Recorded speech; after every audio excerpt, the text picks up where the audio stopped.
I've been out here hustling all my life. Every day we get into it. Really out here in these streets. That's day and night. Like there's nothing to it. When I was going through it, dog, I never got your call. I never asked for nothing, no.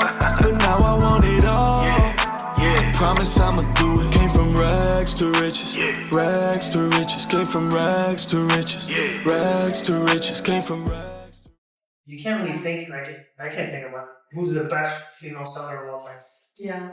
It's an interesting conversation to have because I did a stint in network marketing for a little while. Okay. And I can think of some people in that realm, but technically that's a niche. That's not like world famous, you know? Yeah, of course. I think, but it's hard because you have people that bounce. They're like, oh, today I'm going to be a really good business coach, and then tomorrow I'm a dating coach, and I'm the best, and then, I'm going to go do stock market stuff and teach you how to make money. For real. I was listening to something the other day. I was talking about learning from people that teaching you how to make money. They were talking about Warren Buffett and Donald Trump and all that stuff. Yeah, and reading their book, and their books are about with freaking ghostwriters, and they're not even reading their books. They're not actually getting knowledge from them specifically. 100%. And then all these people that say that they can teach you money, but the money that they're making is $1 million, $2 million from money. He's like, I want to learn from people that are making billions and billions of dollars. Yep. But those people are more unwilling to teach, right, what it actually takes. And there's differences and going back in time, how people would teach their kids stuff that it was a birthright. And they considered it to be more genetic in terms of, what was that guy's name? Because I think it's credit. Who? I was reading this. What were you listening? So good. Well, I heard an audiobook a while back that says verbatim the same thing. And it's called Your Wish is Your Command. That's what I'm talking about. That's literally what I'm talking about. Yes. That's what I'm reading. Yes. Right here. Your wishes right here. That's what I'm talking about. Wow. Yeah. I've never met anybody who had heard of that ever. Dude, this guy just he told me, he's like, I'm going to put you on game. That's what he told me. I didn't know what that meant.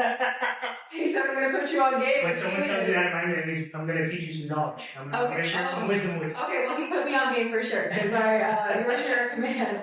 Yeah. So good. I'm like... Do you know his story? You know who that is? So the Secret Society thing, right? So the guy who made that is a guy named Kevin Trudeau. Kevin Trudeau. That's a Canadian guy. I don't know if he's related to Justin Trudeau, but basically what happened there, he got indicted, he went to prison, and it makes you think everything he says is true, right? Because he wasn't investing money, he wasn't stealing money, he was just saying things. The people were paying to listen to him. And you're gonna throw him in. It makes you think man, alright, so that's what it made me think. I was like, dude, yeah, that's pretty wild. I haven't listened to something that made me so excited since I was 25, listening to The Challenge to Succeed by Jim Rohn. When I listened to that, he's the original, bro. Dude, I was so obsessed. I listened to that seminar probably over 100 plus times, and every time I got more, every time I listened to it, was he the first personal development person you found? Yeah, that was so good. I was locked in, and then when I started to listening to what's his name, Kevin, dude. There was something, I was so connected, and I just felt this is the truth, right? Jim Rohn talks about the truth is old. You can't manufacture truth. You can't go to an antique store and be like, can I get a new antique? That's not how it works. Yeah. Right? And so, when he was talking, it was on another level for sure. Dude, I remember listening to that audiobook maybe 14 times in a row. It was the only thing I listened to for maybe 2 months. I swear. Alright, cool. I'm about to get on game. Let me put you on game, yeah. Put me on game. Nelson, what the hell do you do? Talk to me. I do a little bit of everything. You're a sales girl, so I've sold moving services, I've sold cars, I've been in network marketing companies, I've sold insurance, I've done everything under the sun that you can imagine. Okay, so why are we still not doing all the things underneath the sun? Well, this is interesting. It's turning into your podcast. I'm sorry. No, podcast. it's okay. Maybe I'll help you start a podcast in the future. Anyway. I have a podcast. That's right, you do. I'm sorry.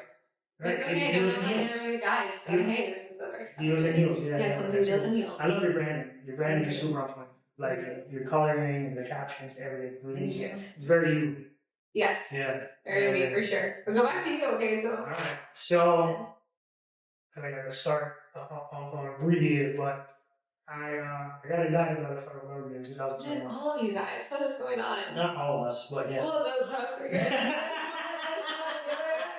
All of you. Yeah, I got indicted, and that's where my life took where I thought my life was over, but my life was just beginning. At least my new life. So, through a series of events, I did a lot of personal development, personal growth, wrote a book, started a podcast, found a way for the podcast to keep premiering while I was in prison. Met some great people, and now I'm in the middle of founding a media company, so Amazing. here we are. This is a media company. Raw Media. Yeah, Raw Media. So cool. So now, and that means to meet great people like you. Hey. Here we are. Here we are, putting us all in the next phase. That's a great name for a podcast.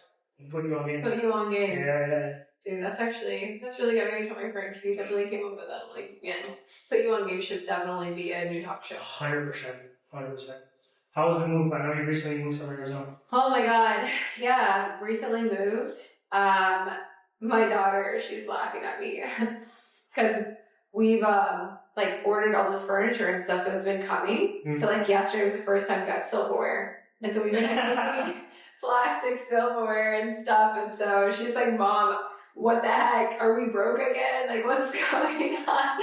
I'm like, "No, we're closing deals. I don't have time to do this, but use some plastic stuff." And I go, right? She's like, "What the hell is happening?" Right? She's like freaking out. Like, we're good, I promise. Like, it's fine. We're just busy. But yeah, we're getting silverware, and I love my place. So can I tell you the cool story about my place? So when I moved here to Miami for the first time, this is my second time living here, I was 25, and I did this thing where I burned the boats and was like, hey, this is not my life. I'm leaving Houston. And I just got laid off of my B2B sales job because of COVID. And I'm like, man, I have to change my life, that feeling. And I had to buy this program that would teach me how to sell online. And at the time I had started my own coaching business type of thing for men that were CEOs to help them learn how to communicate better with their employees and break through barriers and their selves. Yeah, I don't know. It was just my thing. But I was really good at it. Okay. So my background with that was NLP, strategic intervention, behavioral that's how I started. psychology. I got deep into the NLP stuff. Dude, it's so good. Yeah. So good. And there was something really powerful for me for hey, this guy was running this whole entire company with all these people, and he was holding himself back, and if I can get him to break through his crap within a few 20-minute session, and then he can go and execute. I don't know what it did for me. I think it was just a worthiness thing, or made me feel really good about myself, or whatever it was at the time. But I thought it was so cool. I'm doing God's work, I'm helping. Later on, it just became too much. But I needed to learn how to sell it. I had no idea. And so this program was teaching me how to sell it. At the time, I had no money, no nothing. And I sold everything that I owned. I paid for this program, paid for to move out of my place, and packed up my little 2-door car and drove from Houston to Miami, knowing no one. Stayed in an Airbnb room here. One that was infested with cockroaches. It was so gross. And nothing, nothing. And I was just looking at my baby girl, and I was like, man, one day, we're gonna have a really nice place. And her and I would go to these condos in Brickell, condos in Edgewater, and look at these beautiful, over the water places. And I was just looking at her one day we're gonna live somewhere like this. One day we're gonna live somewhere like this. And 5 years later, moving back here, picking out the condo that I wanted, and I wrote it down so many times, corner unit with floor-to-ceiling windows, looking at the water. And then, when I walked in and saw my place, it was just this most overwhelming feeling of, holy shit, manifesting works. Oh my God, I did it. It does. It was so crazy, and I think that everyone gets to have those type of moments, but most people, what I see is that we start doubting our capabilities of ourselves, and then we hold ourselves back from what is possible or what we're worthy of, what we're deserving of, and then where our life is not as great as we want it to be, or we're comfortable and we start to play small, and then we stop expanding, right, into our destiny, into our purpose. If we get to be because it feels good, and we don't want to get uncomfortable, we don't want to grow, The worthiness conversation is a big one, I think. It's a very common denominator amongst all people. Even myself at one point. There's many people out there who question whether they deserve things or not, or whether they're capable of doing things or not. And if they just wouldn't question themselves and just go do the thing, they have more chances of, accomplishing. It's hard to not question yourself and go do the thing. Well, we only do that because we attach ourselves to the past, right? I mean, and what is the past? If I had one of those Men in Black neuralizers and I just went, beep, you'd be a limitless being. You'd be able to do whatever you say your mind to, right? So why not just forget the past and do it anyway? Okay, well, how do I forget the past and do it anyway? Like, give me like 1, 2, 3 steps to doing that.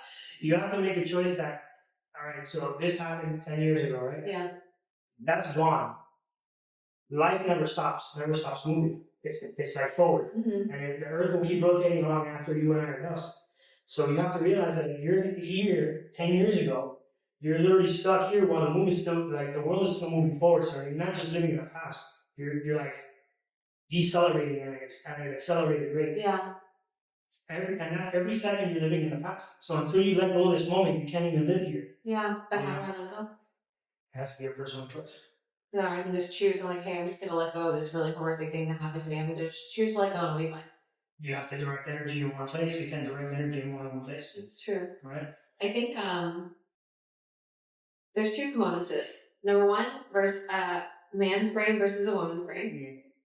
And then number 2, like, healing aspect of this and actually healing trauma and knowing what to do with that. Because traumatic events like PTSD, like, affects not only just my mind, but my body. Right? Like, you think about somebody coming home from war, like, a loud noise will set them off and freak out, right? Sure. Like, that's not a choice, that's like a biological response that's happening inside of the body. Well, right? So distinction, right? What's the difference between someone using their past as an excuse and someone actually dealing with something difficult? Because there's levels of it.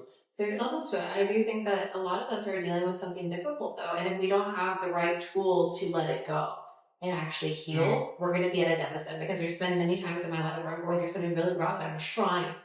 I'm like, oh my God, I'm doing all the things. I go to the gym, I'm reading, and I'm writing my journal, and I'm crying, and doing all this stuff, and for some reason I cannot shake this feeling.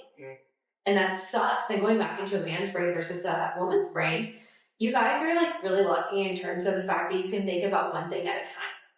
Yeah, very blessed. I think that you even have, like, a nothing box. Is that true? Like, where you have, like, a nothing box, you can literally think about nothing. That's your nothing box. Yeah. So nice. So yeah, it is actually, because I see the woman in the driver's seat with the 3 kids in the back putting lipstick on while she's eating a Subway sandwich on the phone, and it's like I don't want that. I'm good. Yeah. That's literally what happens. Like, our brain, like, is absolutely crazy. There's so many things that are going on at one time. You know, even sitting here, I'm like, like, I need to make sure that I'm not late to that meeting. Oh, I'm kind of hungry. Did you eat? I'm like, well, I don't want to eat anything bad. I probably want to eat something more healthy. It sounds like yeah, just like, it's like female voice. Yeah. Yes, it just keeps going. I'm like, ooh, I really, really like my new shoes. And I'm like, ooh, but I kind of want new shoes. Oh, I wonder if my Lululemon jacket has like something right here. I think I'm going to return it. Like, it's just like, it just doesn't stop. So, if instead of it just making like a choice for me, like, I can't just make a choice, but if I can learn how to calm my brain down and calm my thoughts down. Oh man, that's a big one. Or I'm not like going, do. Mine was with my temper. Okay. I hated, I went out of my way to make sure I was doing the right by other people, and when people didn't do right by me or people did me wrong, it would infuriate me. Like, I would turn into the God of War, you have no idea, right? And it was like, oh, this is so unfair. And it wasn't until I was like, dude, what? Life is not fair for everyone, so why should it be fair for you? You know? Do you feel like you, I think that loving people. That's a big one too. Right, is connected to that. And loving without expecting anything in return, you know, is another level. What helped me was that I realized every person dealing with their own issues, and they might not even be doing it on purpose. You know, when I see, not you, but I'm saying when I see you, I see the little kid who, on Christmas their dad never showed up to give them a present, or you know, the 7-year-old kid who, you know, you still watch their mom and dad get into fist fights. Like, I see those kinds of things in people, and then whenever they treat me like shit, so that's helped me stay present in the moment and have compassion for that person. Yeah. And believe it or not, prison has helped me a lot with this. When I went to prison, I saw these prison guards who would treat us like absolute garbage. And I would see people who lived miserable lives. They weren't happy with their marriage, they were overweight, they were unhealthy, they probably didn't do well in school, they were probably picked on as kids. So it's like, I wouldn't even be angry at them, you know, I'd just be like, wow, look at this person who, instead of trying to live a better life. They're going to take advantage of people who are on a lower level than them, you know? So it just made me feel not sorry for them, but just like understanding. Yeah. How long were you in prison for? 5 months. Federal prison, yeah. It was a long 5 months, I'll say that. Yeah, I was able to work a lot on myself. That was my goal, man. I was like, the person that went in is not going to be the person that went out. I'm going to be a very different person. Do everything I can to just better my life and be a better human being. So, you know, I read 34 books, lost 25 pounds. I used to meditate every day. I used to pray every day. I've never prayed in my life. I prayed every day in prison. What do you mean by used to? No, not like when I was in there. So why not now? No, I still do. But I'm saying when I was in prison, I used to, you know, I did those things. Do you meditate every day now? Yeah. Yeah? I think that's the secret. That's the secret. Yeah. And it's like alone time with yourself, alone time with God. I don't know about you, but sometimes I find myself in my life where I'm so busy taking care of everybody else that I don't take care of me, and I'm like going, doing, helping everyone. And I like look around, it's been a few months since I've had a long time. But it's like I don't want to use that alone time because I want to give it to somebody else. And I realize that I lost myself.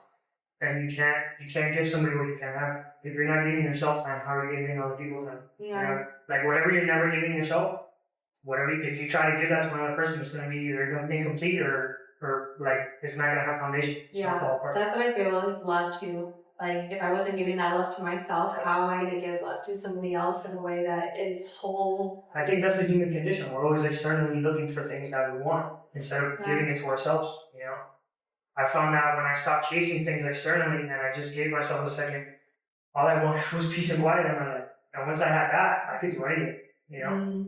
Just stop, be quiet, listen to the world, and oh my God, the wind is so nice, the birds are chirping, look at the sunset, it's so beautiful. Somebody died today, they're never going to see this again. Yeah, being present.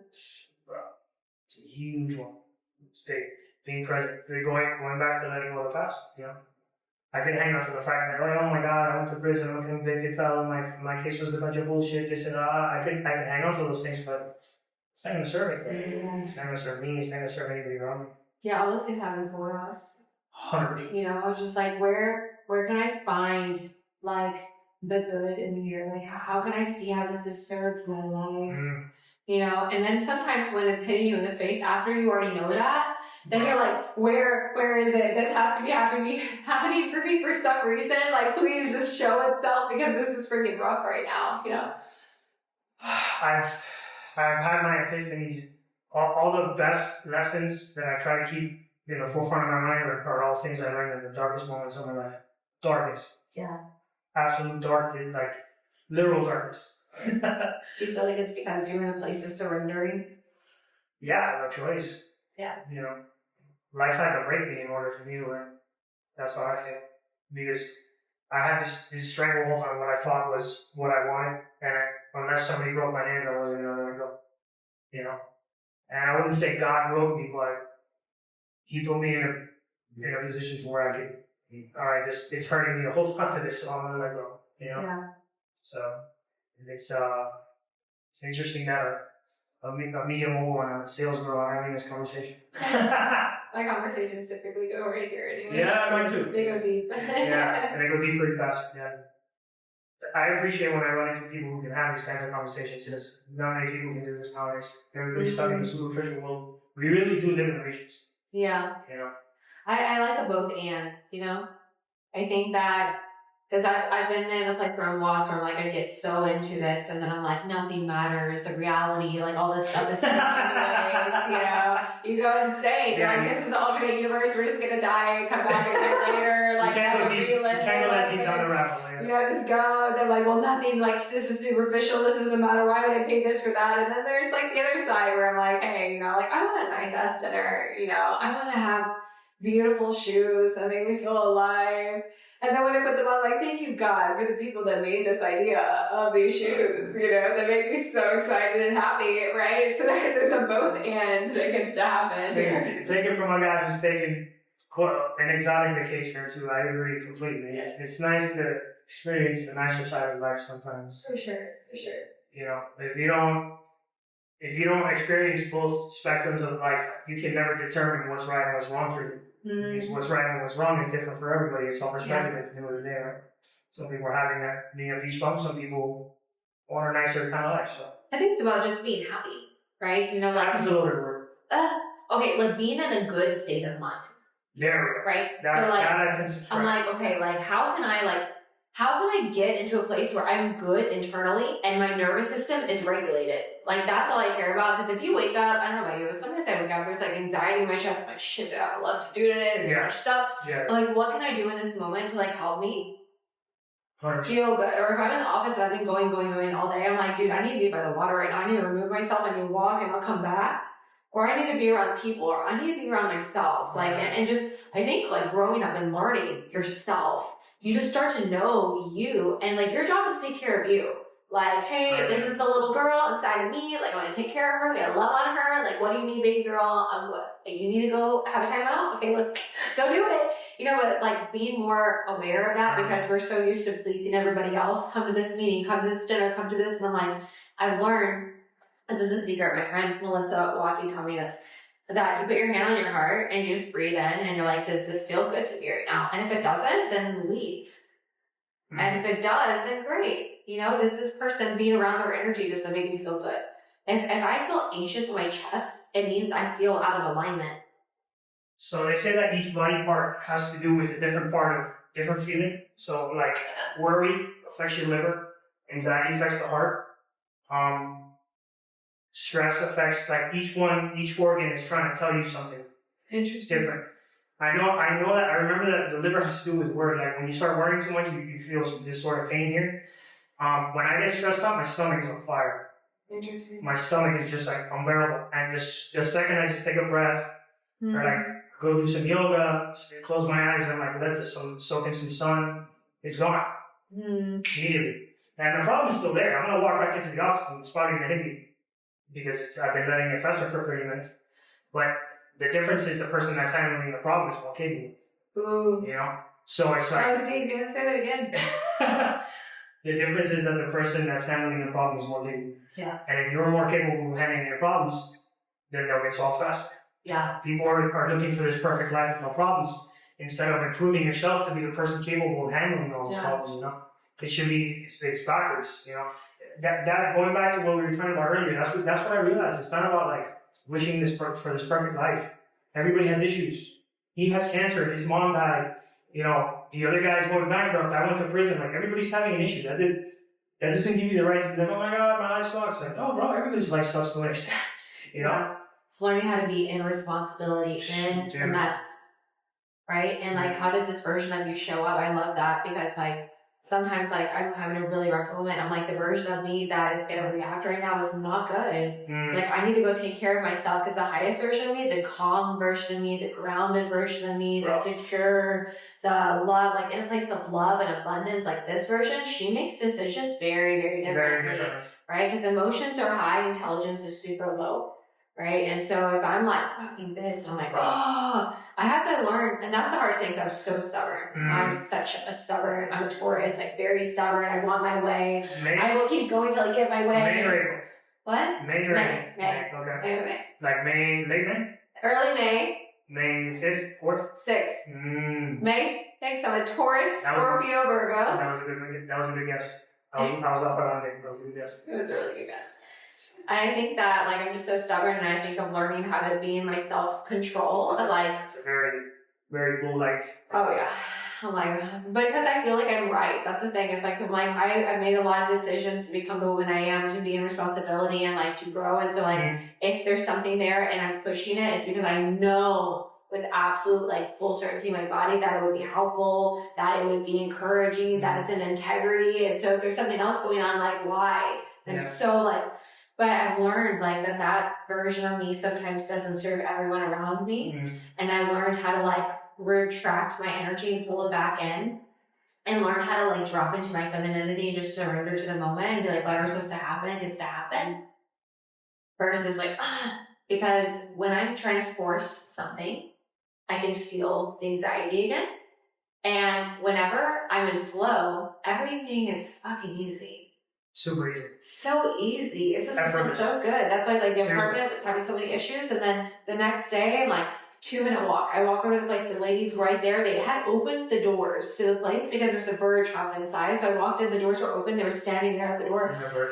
Right? It's so crazy. And birds are a sign of like a closeness to spirituality, and closeness to God, which I think is interesting. And the lady walked me straight into my place. Like everything was easy. It was easy. You know, and that's why I'm like, oh, I'm like, if it's hard, I started to ask myself, I'm like, there's something off. If it's hard, there's something off. I'm like, something's wrong. Why is this being difficult? What can I do to change the situation or pull it back and reassess? And then I can, you know. So how do you use distinction to where it's a difficult situation I kind of just have to deal with to get through? So for example, if I'm working out and I'm pushing on the last rep and it's really hard, I kind of have to push through it, right? But there's situations you have to own, and you're right. I'm not disagreeing with you at all. So what's the distinction, or what do you use to differentiate? When I'm working out, there's endorphins that are being released in my body. It feels good, right? Again, I think it's about you having a internal like radar detector of like, hey, like, do I feel good in this moment right now? There's a difference between do I feel good in this moment? I'm like, no, this is like stretching me to grow. Right? Like, do I feel good reading this book? No, this is freaking boring, but it's like helping me. I'm like, all right. And comfortability is different than what I'm talking about right now. I'm talking about feeling like anxious in your body and feeling like everywhere you turn, like nothing's working. Like, you have to, like sometimes you have to stop. Like we're trying to push something through and I'm like, hey, I'm trying to get this done. I'm trying to go get, like, oh, I need to go deliver this money order to this place. That was the situation, right? I'm like trying 5 different avenues. No one can do it. The person who was supposed to do it wasn't able to do it. Hire a new person. They're going to be late. All this stuff. Like every single thing is like saying no. So why is it that I keep pushing? Because my freaking ego, man. My ego sucks. My ego wants to be right, wants to look good, wants to avoid pain, wants to avoid fear. My ego fucks me. Like, you know, so it's just... That reminds me of something I think I would have loved to invite you to this personal development workshop, but it doesn't exist anymore. It was called Gratitude. I've heard about this. This is interesting. Yes. Okay. I heard about someone through that. No way. Yeah. It's funny. A friend of mine, that's probably how she met my friend Huey. They know each other. Okay. So something they taught us was called the survival context. The survival context is your ego trying to survive because your ego tricks you into thinking it's you. So it makes you think that when the ego is in moments of dying, you're going to die. So these survival contexts are strategies the ego uses to stay alive and stay in control. So the first one, and everybody can relate, is the need to be right. Yeah. Sometimes in certain situations, it doesn't matter if you're right or not. You're just trying to prove it to one specific person. Who gives a shit? You know what I mean? Like, it doesn't matter if you're right. Ultimately, if you're right, you know, it's on, God knows you're right. That's the only thing that matters. Everything else will fall into place, ultimately, if that's the right choice, right? So, why do you need to prove yourself to prove to other people you're right? Because it's an ego thing, that's all it is. Yeah. These people need to admit that I'm right. Who gives a shit? Yeah. Doesn't matter, right? The next is the need for safety. Dude, that's a huge one. People who don't take risks. People who don't like take any unnecessary, you know, plunges in life, or no, I don't do those things. You know what I mean? That's that's a path that will lead you to nowhere, man. Like need for comfort. Need for comfort. You know, I don't know, but yeah, it's all these things. It's very similar, you know, to the safety thing too. You know, like need how are you going to grow without getting uncomfortable? Look good in what regard? Like in front of other people or just for yourself? Yeah, that's a huge one in Miami. Huge. Yeah. The need to look good here is ridiculous. Like, actually, the need to look good is crazy. Like, oh no, I'm not gonna look good if I do that. Who gives a shit? What does it matter? Interesting. Is it gonna benefit you as a person? Is it gonna further your goals? Yes, it will. Yeah. Who cares how you look, what you're doing, you know? Can you give an example of that? Like, what would have happened for somebody to say, like, oh, I don't want to do that, it's not going to make me feel good?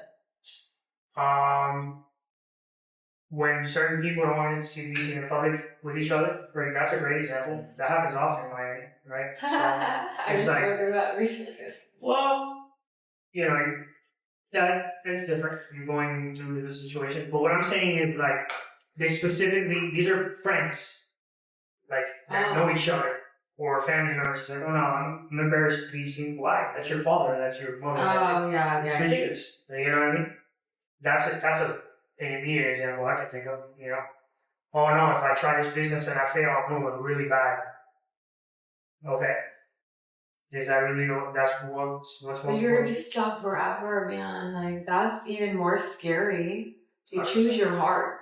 You know, it's hard to try. It's hard to, you know, look stupid, hard to get embarrassed, hard to make money, hard to, you know, be consistent, be disciplined. Dude, it's freaking hard being broke. It's hard, you know, being sad, being alone, having no friends, like being like stuck in the past. Like, that's your heart. You have to choose which heart you want. And most people are so unwilling that they're going to be stuck in the same place, the same town, the same relationship, the same job forever. And that's scarier than anything. It's frightening, actually. It's terrifying. That has kept me, like, the need to look at it has never even crossed my mind. I'm so scared of that I don't give a shit how other people see me. Yeah. You know, I've always been so focused on what I wanted for my own life that it didn't even cross my mind, like, oh, what's my mom gonna think, or what's my girlfriend gonna think, or whatever. You know, that stuff has never crossed my mind.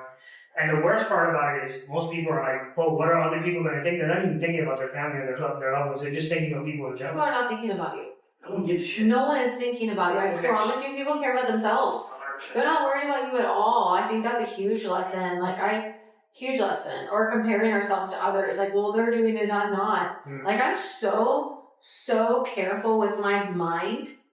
And like, if I find somebody that like I'm finding that I'm comparing them, I remove like even seeing them on Instagram. Like, I'm like, no, I protect myself, I protect my energy, protect what I'm doing.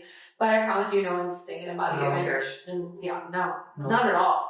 Not at all. Oh, I hope I don't look stupid at this event. Like, no one is talking about you. Exactly. You have this brilliant idea. Someone gives you an opportunity to go speak in front of a bunch of people. You're like, no, I'm going to look, what if I look stupid? What if I stutter? It doesn't matter. If you believe in your idea, you believe in what you have, your product, your service, you really think you're going to impact people, it's worth the risk of looking back for those 10 seconds. Yeah. And it's selfish to think about it. Selfish. So selfish. If you really think that you can make a difference in someone's life and you're withholding because you're worried about what people think about you, like, that's not fair. Not fair at all. It's not fair. It's ridiculous. Okay, this has been really good. I know you gotta get going. I wish we could save it to 3 hours. What time is it? It's... Oh, it's 2 so I always have to wrap up my podcast by asking 3 questions. Okay, Tom. What inspires you? Good question. Right now, I'm in a period of my life where I want to see myself. I know that's weird, but... Like, your potential and potentially where you can end up? I just am so in love with who I am. And I'm so in love with my strength and my resiliency and like my huge overwhelmingly pouring out heart. Like, I care so much about people and about what I'm doing. I can see where I'm going. I can see where I can, in fact, like the future of me inspires the shit out of me. Like what she gets to do, what she gets to accomplish. Like watching my daughter starting to understand how to communicate and learn through pain and getting tools and like being able to do things and think different. You know, my daughter thinks so different than I did at her age, and she's just so much in development. Like, I'm so inspired by that and by life and like by like whatever is happening to me, it doesn't matter because like I'm good, I'm solid, you know, inside. And that's just inspiring the shit out of me right now. Like, on another level, I'm just so grateful. I admire you. Like, I followed you for a while.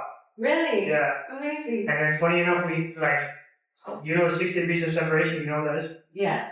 It's a real thing, I swear. Because I showed this to Ross, right? And then we ended up doing all these podcasts. Yeah. But before that, I showed a video of you to somebody. Okay. And they were like, oh yeah, I know somebody that knows them. And then for real, like, he was like, oh yeah, I know that person. And then look at that. Donnie. Donnie's like one of my best friends. What? Yeah. Crazy. It's crazy. That's like, you know, the universe bringing everything together. When it's supposed to be the right time, attraction. Yeah. Right. So, yeah, exactly. You know, you had to move back to Miami and all that, so Hey. Timing is always, It's really interesting. Yeah. 100%. Second, what's next for you? In regards to what? Open it. Whatever you want to say. What's next?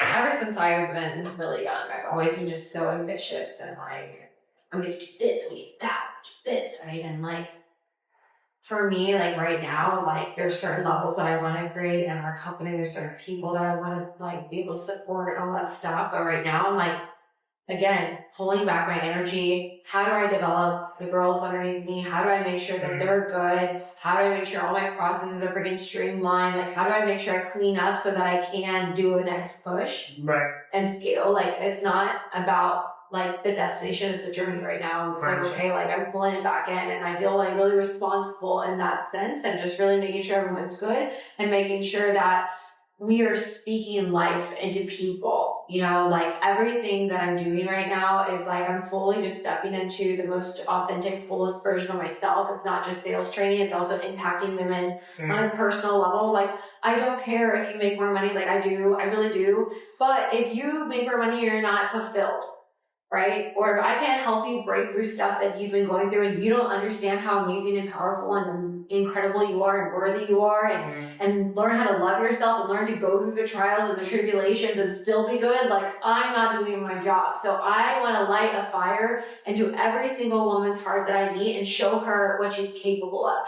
That's where I'm going. Like whatever direction that is like required in order for me to do that, whatever's required for me to be able to become that, like that's where we're going, and I'm surrendering. I love that. That's what that's. Yeah, you have purpose. Yeah, feels really good. I believe that when a human has purpose, they have everything. Mm-hmm. Without purpose, you have no. It's a big one. And yours is strong, and it's unique. Mm-hmm. Yeah. I love that. Right, it's something really that no one is doing. So that's awesome. Yeah, it's super exciting for sure. Question number 3. Okay, tell me. How do you want to be remembered?